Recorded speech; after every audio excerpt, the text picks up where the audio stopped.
Объект номер 2. Обвязку шахты произвели швеллерами. Номер 10. Швы промазанные. Углубляем в песчаном грунте.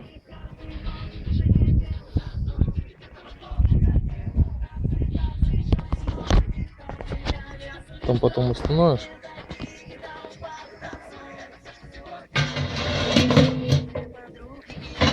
Да, сейчас сначала воду вычерпаем, а потом лопатой.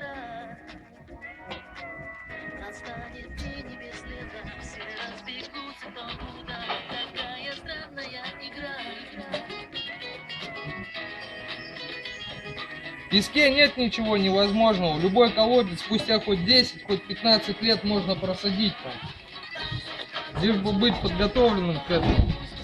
Мы готовы. Поехали.